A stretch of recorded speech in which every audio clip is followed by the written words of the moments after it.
Everyone has a role in their family, the golden child, the disappointment. For years, I'd been cast as the latter, a shadow meant to make my brother shine brighter. But that night, beneath crystal chandeliers and polished laughter, a single magazine cover would strip away every lie and my silent revenge would finally begin. Sometimes the family failure isn't who they think it is. I'm Rachel Caldwell, and I should have known better than to come tonight. The Rosemont Grand rose before me like a monument to everything I'd never been polished. Prestigious. Perfect. Crystal chandeliers cast rainbow prisms across marble floors so pristine they could have been mirrors. The air itself seemed expensive, heavy with the scent of imported orchids and the kind of confidence that comes with old money. At 7:30 p.m., the engagement party was already in full swing. Women in designer gowns glided past like swans, their jewelry catching the light with each calculated movement. Men in tailored suits clustered around the bar, discussing mergers and acquisitions with the casual ease of people who'd never worried about rent. This was Ethan's world now, a world where champagne flutes never stayed empty and conversations always led back to net worth. I smoothed down my simple black dress, purchased from a department store chain that probably didn't even register on these people's radar. Next to the sea of silk and satin surrounding me, I felt like a sparrow among peacocks. The dress was perfectly respectable, even elegant in its own way, but here it might as well have been burlap. Rachel. My mother's voice cut through the orchestral music, bright and false as cubic zirconia. She swept toward me in burgundy velvet, her smile the same one she'd perfected for charity galas and country club luncheons. Darling, you made it. Behind her, my father nodded with the measured approval he usually reserved for quarterly reports. Good to see you, sweetheart, though I'm surprised you could tear yourself away from whatever it is you're doing these days. Whatever it is you're doing. The phrase hit like a familiar slap. For 32 years, my family had perfected the art of making my life sound like an extended hobby, something I'd eventually grow out of when I came to my senses and found a nice husband to support me. "Where's the golden boy?" I asked, accepting a champagne flute from a passing waiter more for the prop than the drink. "Ethan's holding court by the terrace," Mother said, her eyes already scanning the room for more important people to greet. "You know how he is. Everyone wants to congratulate him on the Henderson acquisition. Such a brilliant move, bringing that pharmaceutical company into the Caldwell portfolio." Of course they did. Ethan had always been the star of every room he entered, the son who'd fulfilled every parental expectation with surgical precision. Harvard MBA, corner office by 30, engagement to Isabella Hartman, daughter of the Hartman banking dynasty and social register royalty. Tonight was just another victory lap in his flawless life. I caught sight of him through the French doors leading to the terrace, surrounded by a semicircle of admirers hanging on his every word. Even from here, I could see his confident gestures, the way he commanded attention without effort. Isabella stood beside him like a perfectly matched accessory, her platinum hair swept into an elegant chignon, her smile serene and practiced. The terrace itself was a masterpiece of event planning, hundreds of white roses in crystal vases, string lights creating a canopy of stars, servers weaving between guests with silver trays of delicacies I couldn't pronounce. Everything orchestrated to perfection, just like Ethan's entire existence. A burst of laughter drew my attention back to the main ballroom, where a cluster of Ethan's business associates were sharing what was undoubtedly another story about his latest triumph. These were the titans of industry, men whose decisions moved markets and whose approval could make or break careers. They spoke of Ethan with the reverence usually reserved for saints or stock market legends. "The Caldwell boy has the Midas touch," one of them was saying, loud enough for half the room to hear. "Everything he touches turns to gold." I took a sip of champagne, the bubbles bitter on my tongue. Around me, the party continued its careful choreography of wealth and status. Women air-kissed without disturbing their lipstick. Men exchanged business cards disguised as casual conversation, and everyone performed the elaborate dance of high society with practiced ease. This was where I'd grown up, in the margins of rooms like this, watching Ethan claim every spotlight while I faded into the wallpaper. The family failure, the disappointment, the daughter who'd never quite measured up to the Caldwell name. Tonight felt like every other family gathering a reminder of everything I wasn't, everything I'd never be. At least, that's what they all believed. I finished my champagne and set the empty glass on a nearby table, steeling myself for what was to come. The orchestra had switched to something light and celebratory, the perfect soundtrack for a perfect evening in a perfect life that was about to become very imperfect indeed. The inevitable happened around 8:15. I was standing near the edge of the ballroom, trying to blend into the shadows between two massive floral arrangements, when I felt a familiar hand clamp down on my shoulder. Ethan's grip was firm, possessive the same way he'd grabbed my arm as children when he wanted to show me off as his little sister to impress his friends. "Oh, ladies and gentlemen," his voice boomed across the room, cutting through conversations like a knife through silk. The orchestra seemed to sense the moment, letting their melody fade to a whisper. "I'd like you all to meet someone very special." My stomach dropped. This wasn't going to be good. "This is my sister, Rachel," he announced, his arm sliding around my shoulders in what looked like affection but felt like a trap. "The baby of the Caldwell family." A polite murmur rippled through the crowd as faces turned toward us. I felt like a specimen under a microscope, every imperfection magnified under the ballroom's brilliant lighting, my simple dress, my modest jewelry, my lack of a wedding ring, all of it cataloged and filed away by social X-ray vision. "Rachel's always been our little dreamer," Ethan continued, his voice carrying that particular tone of condescending affection that made my skin crawl. "Never quite found her calling. Have you, sis? Always jumping from one thing to another, never able to stick with anything long enough to make it work." A few chuckles scattered through the audience. Not malicious exactly, but the kind of gentle laughter reserved for family eccentrics and harmless failures. The sound made my cheeks burn. "Now, Ethan," Mother interjected with a nervous laugh, "don't be too hard on your sister." But Ethan was just getting started. I could see it in his eyes, that familiar glint that appeared whenever he sensed weakness, opportunity, or an audience. He'd been performing this routine for decades, polishing it at every family dinner, every holiday gathering, every social event where I made the mistake of showing up.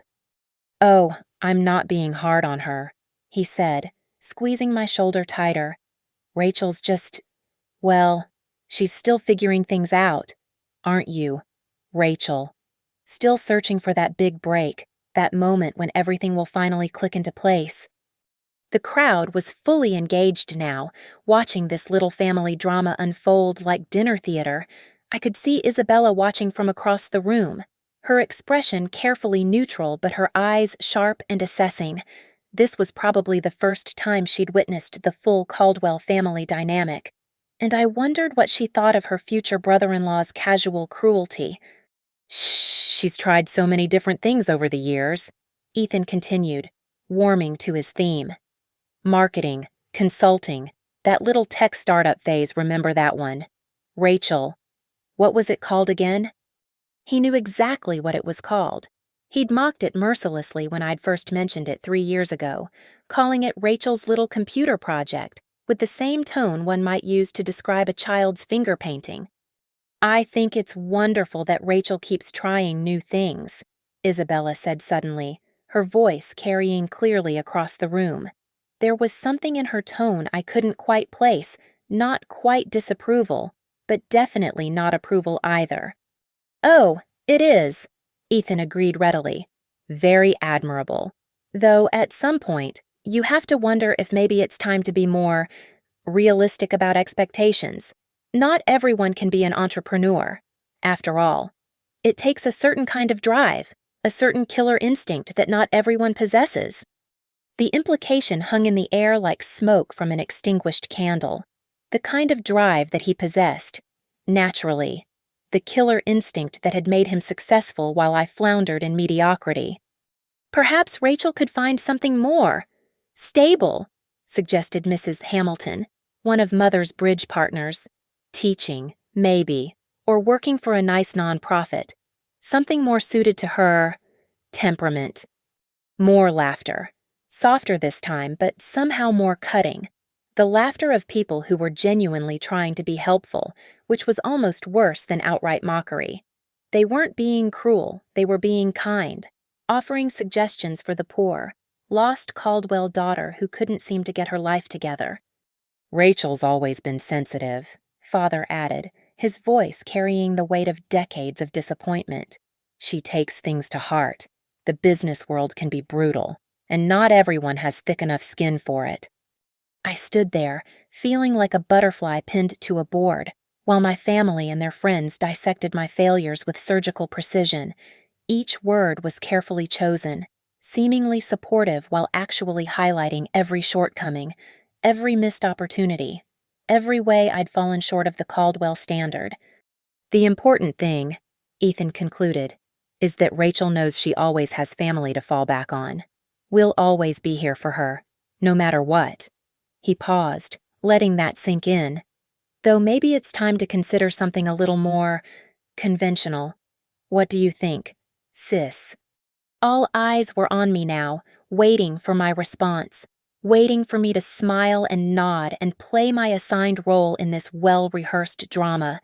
The grateful failure, thankful for her successful brother's wisdom and protection. I opened my mouth to deliver the expected lines, to thank Ethan for his concern and promise to consider his advice. The words were there, practiced and familiar as a prayer. But then I saw something that made me pause.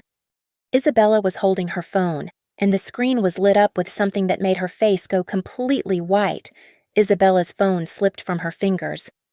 The sound of it hitting the marble floor was small, barely audible above the orchestra and conversation, but it might as well have been a gunshot. Every head in our immediate circle turned toward the noise, watching as Isabella's iPhone skittered across the polished stone like a hockey puck. "Oh my God," she whispered, her voice so faint I almost didn't catch it. Her friend Sophia, a willowy brunette who'd been standing beside her throughout Ethan's performance, bent to retrieve the phone. As she straightened, her eyes found the screen, and her expression shifted from casual interest to wide-eyed shock. "Isabella, is this?" Sophia began, then stopped, her gaze darting between the phone and me with undisguised amazement. "What is it?" Ethan asked, still maintaining his arm around my shoulders, but his attention now fully focused on his fiancée. His voice carried that slight edge of irritation that appeared whenever he wasn't the center of attention. Isabella looked like she'd seen a ghost. Her perfectly applied makeup couldn't hide the way all color had drained from her face, leaving her looking pale and shaken beneath the ballroom's golden light. She was staring at me with an expression I'd never seen before, not pity, not condescension, but something that looked disturbingly like awe. "Sophia was just showing me something from her LinkedIn feed," Isabella said slowly, her voice strange and distant.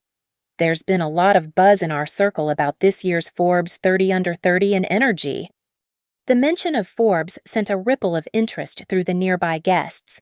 These were people who treated business magazines like scripture, who knew the names and faces of every major CEO and industry leader. Forbes wasn't just a publication to them, it was validation, the ultimate scorecard of success. "Oh, how lovely," Mother said with practiced enthusiasm. "Anyone we know?" Sophia was still holding the phone, her thumb frozen over the screen. She kept looking between Isabella and me, her mouth slightly open as if she wanted to say something but couldn't quite form the words. "Actually," Isabella said, her voice gaining strength but taking on an odd, incredulous quality, "I think we might." She walked toward me on unsteady legs, her hand extended for the phone. Sophia surrendered it without a word, and Isabella's fingers trembled slightly as she turned the screen toward the growing crowd. This is the latest Forbes cover story," she announced, her voice carrying clearly across the ballroom. "Meet Rachel Caldwell, CEO and founder of Helix Dynamics." The silence that followed was absolute. Even the orchestra seemed to sense something momentous happening, their music fading to nothing as every conversation in the ballroom died mid-sentence. 200 of the most powerful people in the city turned toward our little circle, drawn by some instinct that told them they were witnessing something extraordinary. I could see the magazine cover clearly now, my own face staring back at me from the glossy digital page. The photographer had captured me in my corner office, the Seattle skyline stretching behind me through floor-to-ceiling windows. I was wearing the navy blue blazer I'd bought specifically for the shoot, my hair pulled back in what the stylist had called powerful professional. The headline read, "Clean Energy Revolutionary, How Rachel Caldwell Built a Billion-Dollar Empire Before 35. The article had gone live just this morning. I'd been too nervous about tonight's party to read the comments or check the social media reaction, but apparently, word was already spreading through the interconnected web of business networks and industry insiders. "That can't be right," Ethan said, his voice barely above a whisper.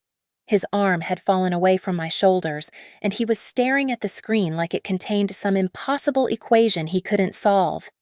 "Helix Dynamics," Isabella read aloud, her voice growing stronger and more incredulous with each word.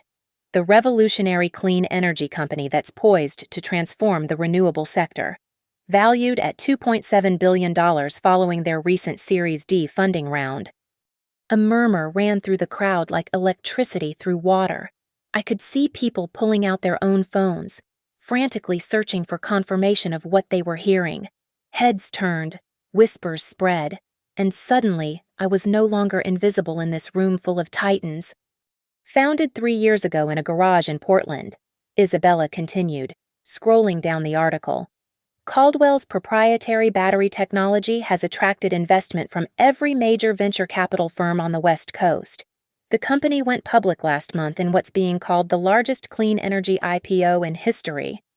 Father stepped forward, his face a mask of confusion and something that might have been panic. "Rachel, what is this? What's she talking about?" But I couldn't answer. I was watching the crowd's reaction, seeing the exact moment when recognition dawned on face after face. These were people who lived and breathed business news, who could recite market cap figures like baseball statistics. They were putting together the pieces, remembering headlines they'd skimmed, connecting dots they'd never thought to connect. "Oh my God!" breathed Mrs. Hamilton, the woman who'd suggested I try teaching. "I read about this company.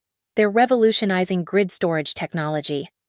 The Henderson Group tried to acquire them last year," added one of Ethan's business associates, his voice filled with a new kind of respect. "Caldwell turned down a $3 billion offer." All eyes swung back to me, but now their expressions had transformed entirely. The polite sympathy was gone, replaced by something much more complex: shock, embarrassment, and dawning comprehension of just how badly they'd misread the situation. Ethan was still staring at Isabella's phone, his face cycling through expressions like a broken traffic light. Confusion gave way to disbelief, disbelief to realization, and realization to something that looked like pure, undiluted horror. "Rachel," he said, my name coming out like a question, like he was testing whether I was still the same person he'd just finished humiliating in front of 200 witnesses.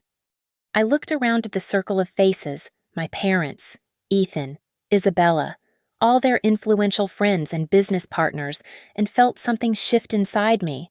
The familiar weight of shame and inadequacy was lifting, replaced by something I hadn't felt in this room since childhood. "Power. Read the rest," I said quietly, my voice cutting through the stunned silence like a blade through silk. Isabella's hands were shaking now, but she scrolled down, her voice growing stronger as she read. Caldwell's journey began with a revolutionary breakthrough in lithium-ion battery density, developed during her graduate work at MIT. What started as a theoretical solution to energy storage inefficiencies has become the backbone of a company that's reshaping how we think about renewable energy infrastructure. MIT. The word hung in the air like a revelation. I could see my parents' faces from the corner of my eye. Father's mouth slightly open, Mother's hand pressed to her chest as if she were having trouble breathing. She holds 17 patents, Isabella continued, her voice taking on an almost mechanical quality as she processed information that clearly contradicted everything she'd been told about her future sister-in-law. Her technology is being implemented in smart grid projects across 14 countries. More phones appeared around the circle as guests frantically searched for additional information. The soft glow of screens illuminated faces frozen in various stages of shock and embarrassment. Here's another article, announced James Morrison, one of Ethan's closest business partners. His voice cracked slightly as he read from his own device. From the Wall Street Journal, published yesterday, Helix Dynamics reports third-quarter revenues of $450 million, exceeding analyst expectations by 30%. A collective intake of breath rippled through the crowd. $450 million in quarterly revenue wasn't just successful, it was astronomical, especially for a company barely 3 years old. And this one, added Sophia, her voice filled with something approaching hysteria. From TechCrunch last week, Rachel Caldwell named to Time's most influential people under 40. Her revolutionary approach to sustainable energy storage has attracted partnerships with Tesla, Google, and the Department of Energy. The Department of Energy, Tesla, Google. Each name landed like a physical blow, and I watched Ethan's face cycle through emotions so quickly it was almost comical. The confident superiority he'd worn like a second skin was crumbling in real time, replaced by something I'd never seen from him before: genuine fear. "There are photos," Isabella whispered, scrolling through what must have been dozens of images. Rachel at the Global Climate Summit in Geneva, speaking at the World Economic Forum, meeting with the Secretary of Energy. She held up the phone, showing a picture I remembered well, me shaking hands with world leaders at a renewable energy conference in Switzerland. I was wearing a tailored black suit, standing in front of a backdrop featuring the logos of major international organizations. The caption identified me as a clean energy pioneer and transformative industry leader. "This can't be real," Ethan said, but his voice lacked conviction. He was staring at the photos like they were evidence of some elaborate hoax, but the documentation was overwhelming. Forbes, Wall Street Journal, Time, TechCrunch, every major business publication seemed to have covered my company's meteoric rise. "Hey, here's a video," announced someone from the back of the crowd. The voice belonged to Thomas Hartman, Isabella's father and the patriarch of one of the most powerful banking families in the country. He was holding his tablet up, and even from a distance, I could see my face on the screen. "This is from CNBC's Closing Bell last month," he said, his voice tight with something between amazement and mortification. "She's discussing the company's IPO." The crowd pressed closer as Thomas turned up the volume. My recorded voice filled the ballroom, clear and confident as I explained market projections and technological innovations to a national television audience. In the video, I was seated across from the host in CNBC's New York studios, completely at ease in an environment that would have terrified most people. "The applications for our technology extend far beyond traditional renewable energy," my recorded voice explained. "We're looking at everything from electric vehicle infrastructure to emergency backup systems for hospitals and schools. The potential market is virtually unlimited." When the clip ended, the silence stretched on for what felt like hours but was probably only seconds. I could hear the distant sound of crystal glasses clinking in other parts of the ballroom, the soft murmur of conversations from guests who hadn't yet realized that the evening's carefully orchestrated celebration had just been turned completely upside down. $2.7 billion, Isabella repeated, as if the number was too large to comprehend. "Your company is worth $2.7 billion. Actually," I said, speaking for the first time since this revelation began, That was the valuation from our Series D round 6 months ago. After the IPO, we're closer to 4.2 billion. The number hit the crowd like a physical force.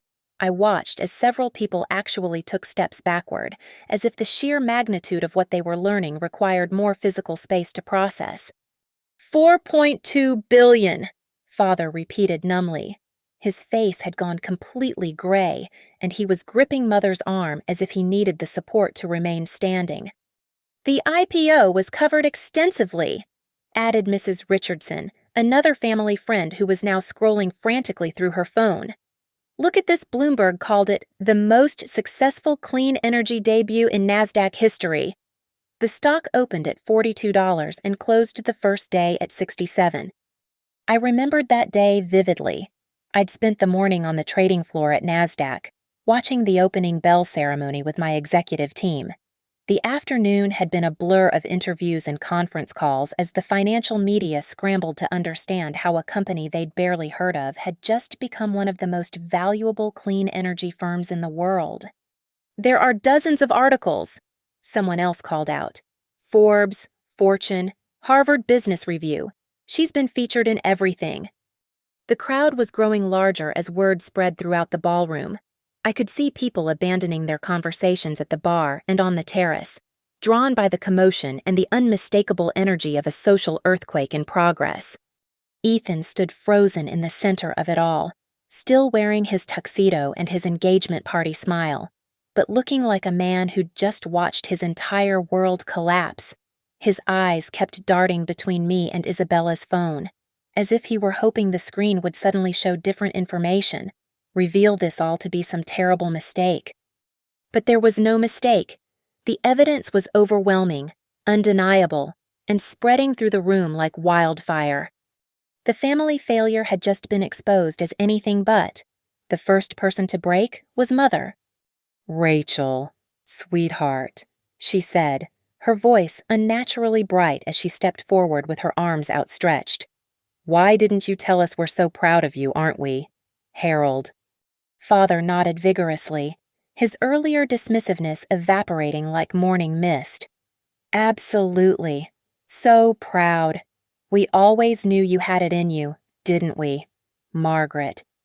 The performance was painful to watch. They were scrambling to rewrite history in real time, their faces flushed with the kind of embarrassment that comes from being caught in public doing something inexcusable. Around us, 200 witnesses watched this desperate attempt at damage control with the fascination of spectators at a car accident. "Always knew," I repeated, my voice carefully neutral. "Really?" "Of course." Mother's laugh sounded like breaking glass. "You were always so driven, so focused. Remember, Harold, how we used to say Rachel would surprise everyone someday." I let the lie hang in the air between us, watching as she realized how hollow it sounded in the wake of what had just happened. No one in this room would forget Ethan's words from 15 minutes ago, his casual dismissal of my little computer project, and his suggestion that I needed to be more realistic about expectations.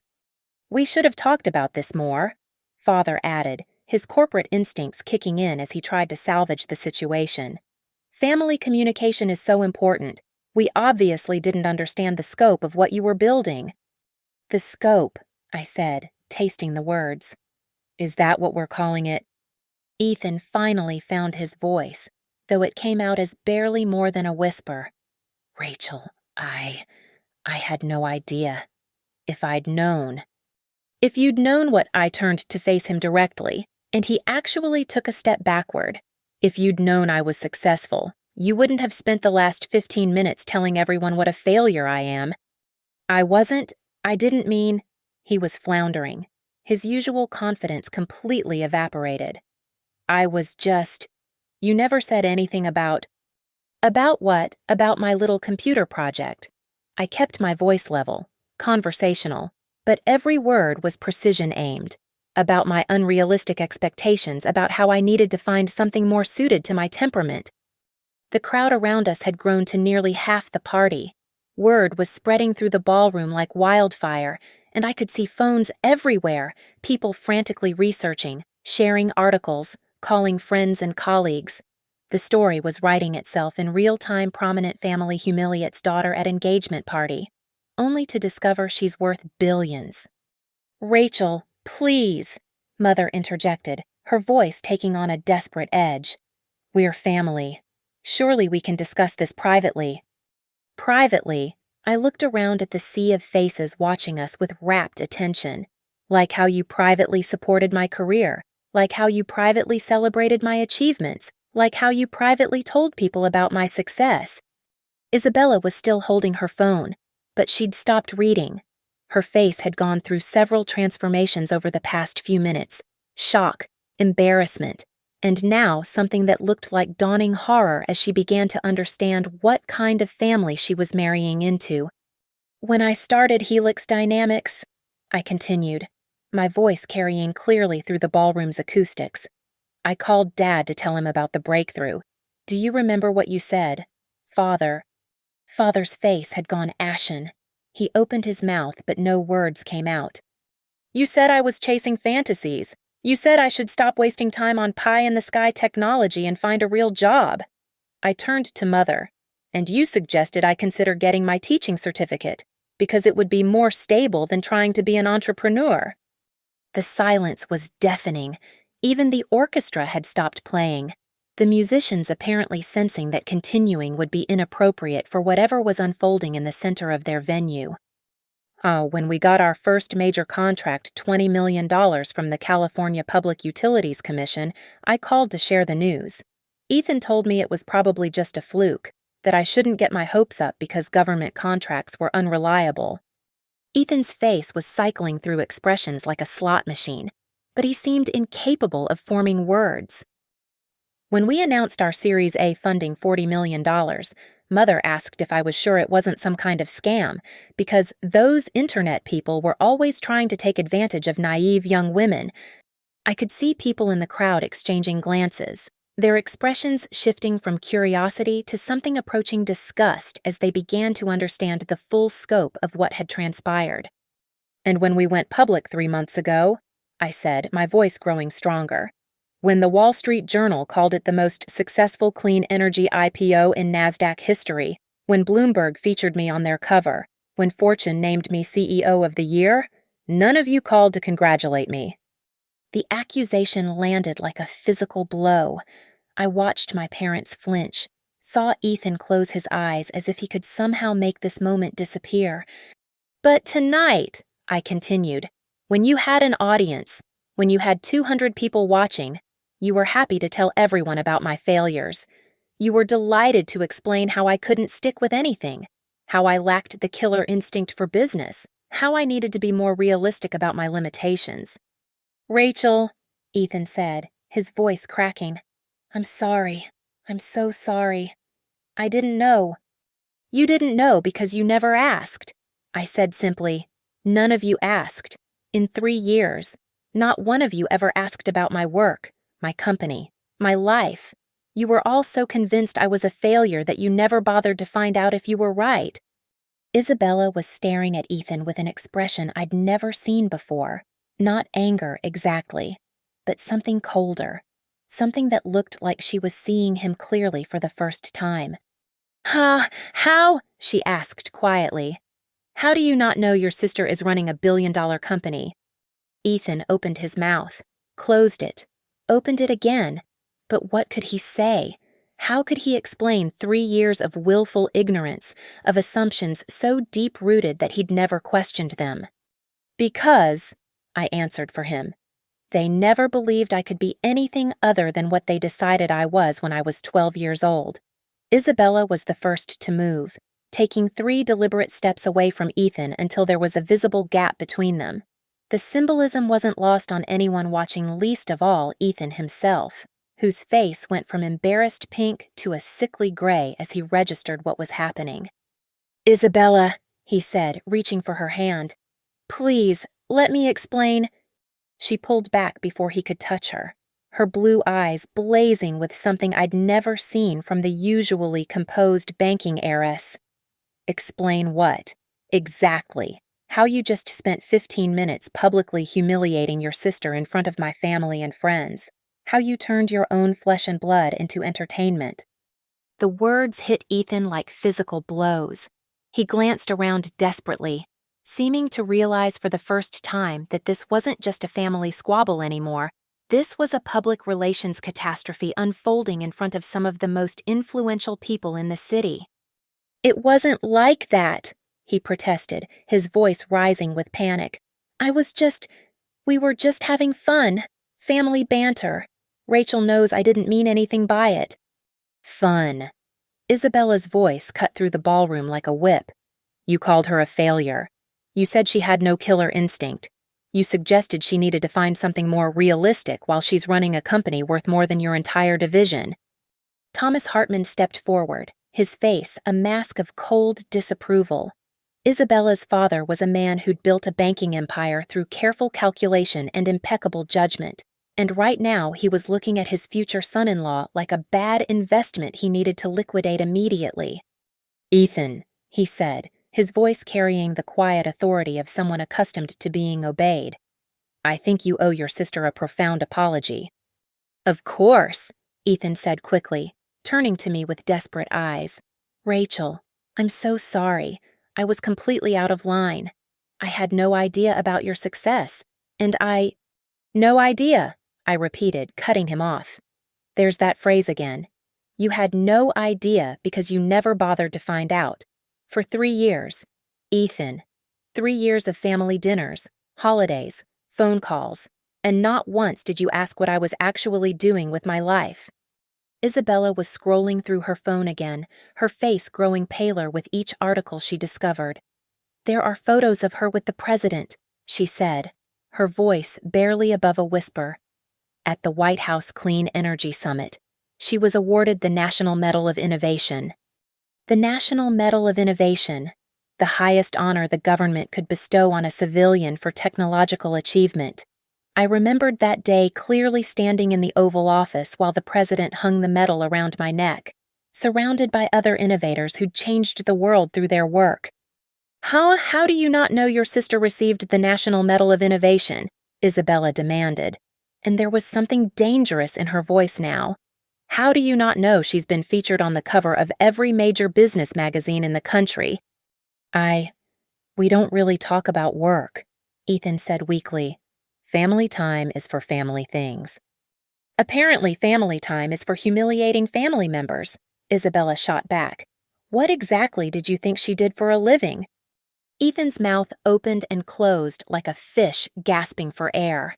The truth was obvious and pathetic. He'd simply assumed I was unemployed or underemployed, living off some small trust fund or working part-time jobs that weren't worth discussing.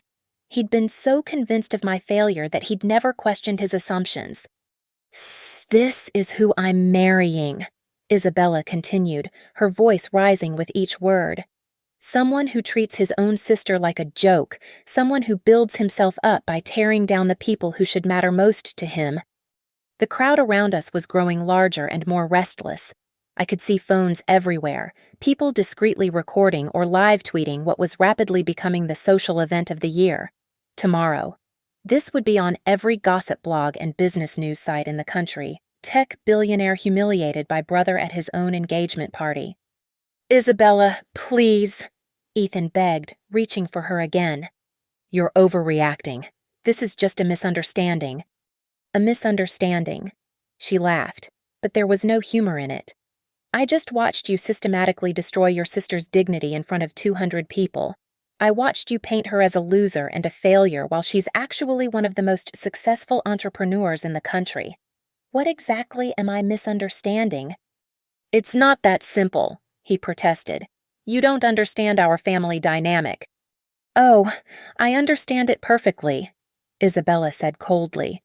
"You need someone to look down on to make yourself feel superior, and you chose your own sister as your victim." The words hung in the air like an indictment. Around us, the cream of society watched in fascinated horror as one of their own was stripped bare and found wanting.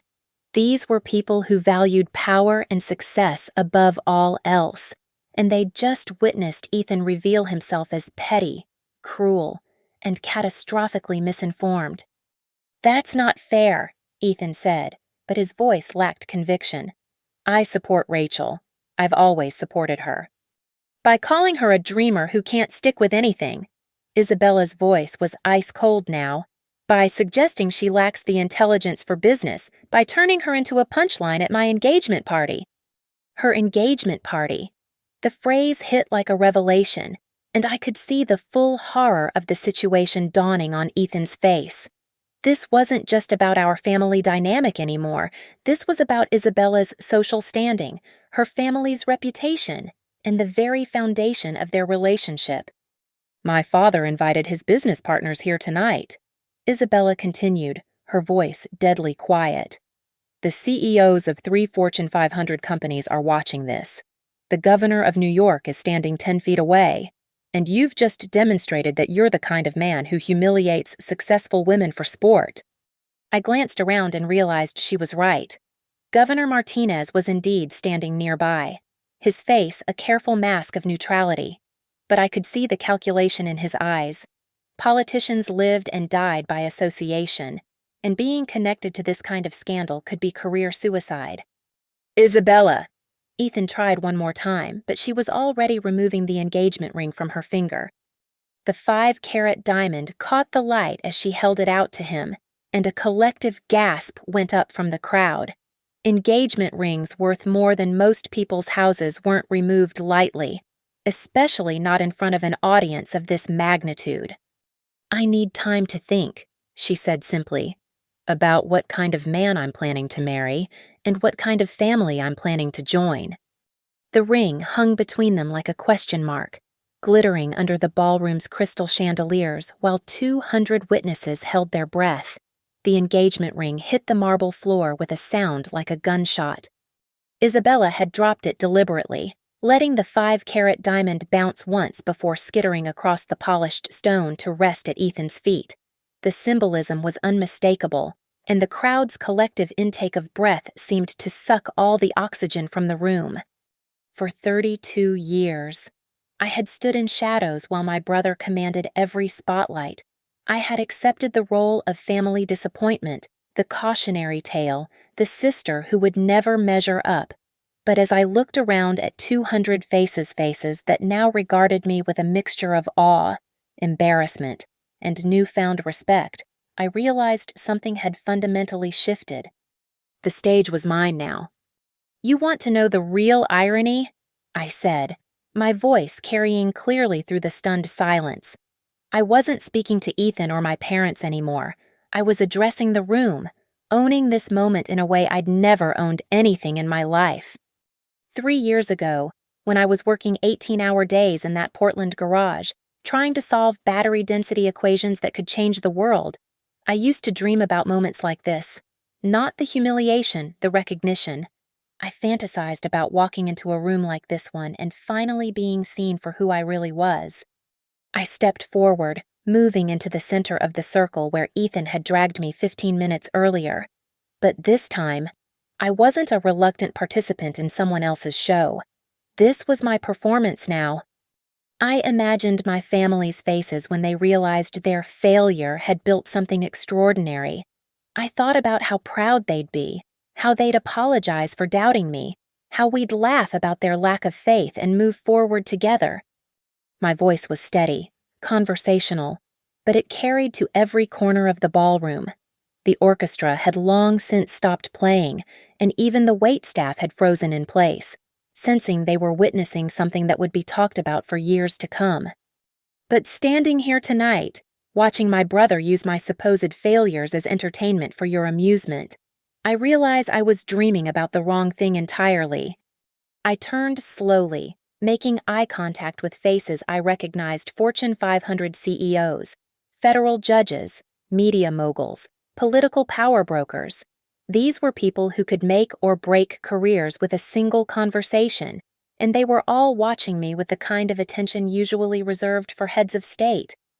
Because this isn't about recognition anymore. This isn't about proving myself to a family that never bothered to see who I really was. This is about something much more important. I paused, letting the tension build. In the distance, I could hear the soft click of camera phones, the whispered conversations as people called friends and colleagues to share what was happening. By midnight, this would be trending on social media. By tomorrow morning, it would be front-page news in the business section of every major newspaper. This is about the fact that some people spend so much energy diminishing others that they never bother to build anything themselves. The words hit Ethan like a physical blow. His face cycled through shame, anger, and something that looked like panic as he began to understand the magnitude of what was happening. This wasn't just family drama anymore. This was a public evisceration being witnessed by everyone who mattered in his professional world. Ethan, you've spent tonight telling everyone about my failures, my lack of killer instinct, my need to be more realistic. But here's what you haven't mentioned: what have you actually built? The question hung in the air like an accusation. Around us. The crowd shifted uncomfortably, sensing the trap that was being laid. You've managed other people's money. You've executed other people's strategies. You've inherited a position in a company our grandfather built and our father expanded. But what have you created? What innovation carries your name? What problem have you solved that didn't exist before you touched it? Ethan's mouth opened, but no words came out. The truth was obvious to everyone watching. He was a competent manager, a skilled inheritor, but he had never been a creator. He had never built anything from nothing, never risked everything on an idea, never stared failure in the face and chosen to proceed anyway. My company revolutionized energy storage technology. We're powering hospitals, schools, and entire communities with clean, sustainable energy. We're employing 3,000 people across 12 states. We're partnering with governments around the world to combat climate change. I gestured toward Isabella, who was still standing apart from Ethan, her face unreadable but her posture radiating cold fury. Your fiancé's father knows the value of what we've built. Thomas, didn't Hartman Banking underwrite our Series C funding round last year? Thomas Hartman nodded slowly, his expression carefully neutral, but his eyes sharp with calculation. Indeed, we did. It was one of our most successful clean energy investments. A murmur ran through the crowd. The implications were staggering. Thomas Hartman had been quietly profiting from my success, while his future son-in-law publicly dismissed me as a failure. $47 million, I continued, pulling the exact figure from memory. That was Hartman Banking's return on their 18-month investment in Helix Dynamics. Thomas made more money from my little computer project than most people see in a lifetime. The silence that followed was deafening. I could see the calculation happening in real time as everyone in the room began to understand the true scope of what they'd witnessed. This wasn't just a family squabble. This was a masterclass in the difference between inherited position and earned achievement. So here's what I want everyone here to remember, I said, my voice growing stronger with each word. When you leave tonight, when you're telling your friends and colleagues about what happened at the Caldwell engagement party, remember this. Some people are born into success, and some people build it. Some people inherit their worth, and some people create it.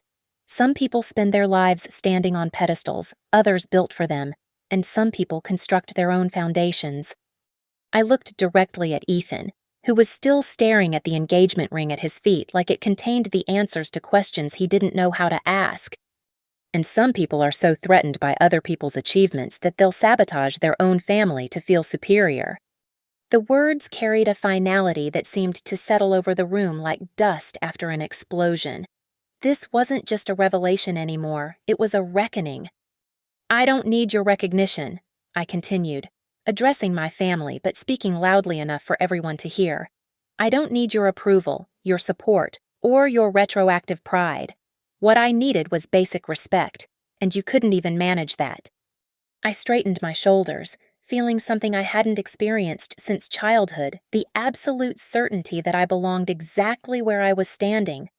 So, congratulations, Ethan. You got your spotlight tonight. Everyone here will definitely remember this engagement party. The crowd was completely silent now, hanging on every word, understanding that they were witnessing something that would become legend in their social circle.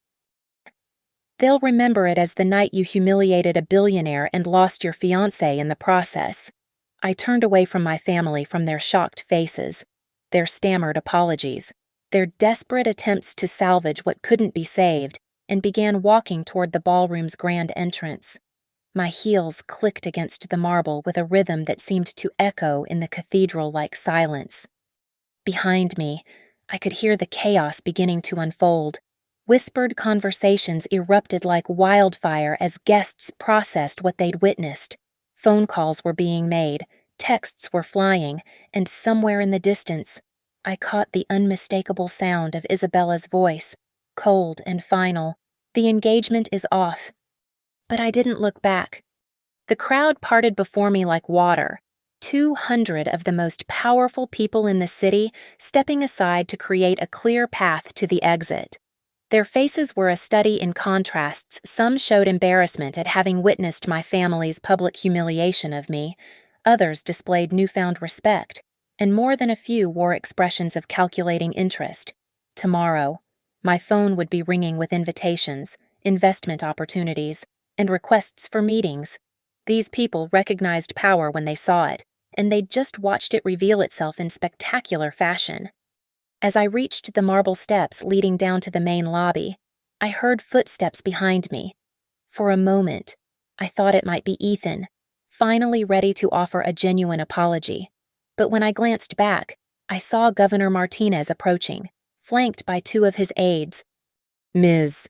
Caldwell," he said, his voice carrying the warm authority of a career politician. "I hope you'll forgive the interruption, but I couldn't let you leave without expressing my admiration for what you've built with Helix Dynamics." I paused on the steps, surprised by the intervention. "Thank you, Governor." "I've been following your company's work with great interest," he continued, "particularly your partnership with the California grid system. I'd very much like to discuss bringing similar technology to New York." Around us, other guests had begun to migrate toward the lobby, drawn by curiosity or perhaps sensing that the real power in the room was no longer upstairs at the engagement party.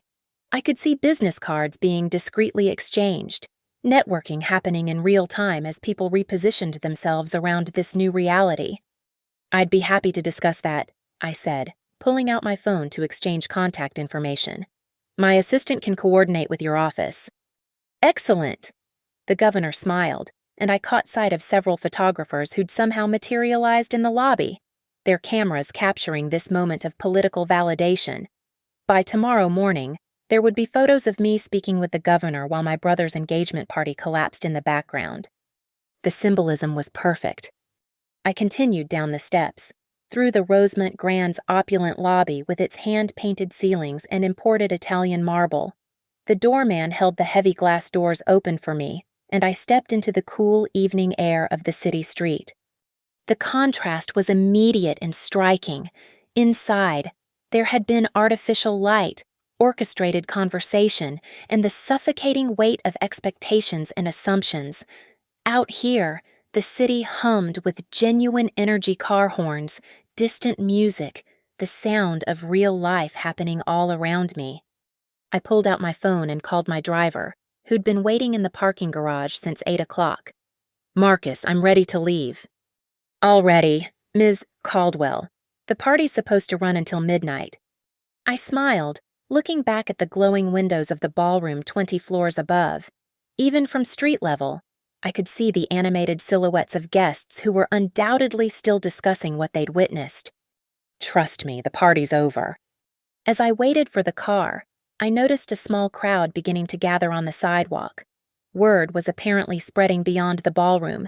Guests were calling friends, posting on social media, sharing the story that was already taking on a life of its own. I caught fragments of whispered conversations. "So, $4 billion company? Never even knew his own sister." "Shh," Isabella threw the ring right at his feet. My phone buzzed with notifications. Text messages from friends who'd seen the posts on social media, emails from journalists requesting interviews, LinkedIn messages from investors and entrepreneurs I'd never met. The story was already escaping the confines of the Rosemont Grand, spreading through the interconnected web of business networks and social media platforms. Marcus pulled up in the black Tesla Model S that served as my company car fitting transportation for the CEO of a clean energy company. As he held the door open, I took one last look up at the ballroom windows. Somewhere up there, Ethan was probably still standing in that circle of judgment, trying to explain the unexplainable to a crowd that had already moved on. My parents were likely attempting damage control, spinning narratives that no one would believe. And Isabella was probably wondering how she'd almost married a man who could be so casually cruel to his own family. I slid into the leather seat and pulled out my phone as Marcus navigated through the downtown traffic. There were already articles appearing online. Gossip blogs had moved quickly. Business journalists were crafting more serious pieces, and social media was exploding with commentary from people who'd been at the party or heard about it secondhand. Tech billionaire's secret revealed at brother's engagement party. The most expensive engagement ring return in history. From family failure to Forbes cover, the Rachel Caldwell story. I scrolled through the coverage, watching my story being told and retold across dozens of platforms. Some versions were more accurate than others, but they all captured the essential truth. Sometimes the person everyone underestimates turns out to be exactly who they appear to be. My phone rang. The caller ID showed my assistant's number, even though it was well past 10 o'clock on a Saturday night.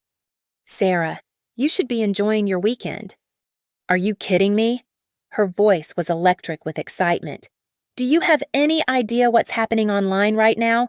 You're trending on 3 different platforms. Bloomberg wants an exclusive interview, and someone from 60 Minutes just called my personal cell phone."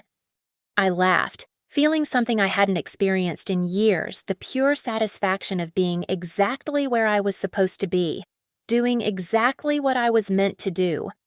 "So, schedule the Bloomberg interview for Monday morning," I said, "and Sarah clear my calendar for the rest of the weekend. I have a feeling things are about to get very interesting." As the car pulled away from the Rosemont Grand, I watched the building's lights fade in the rearview mirror.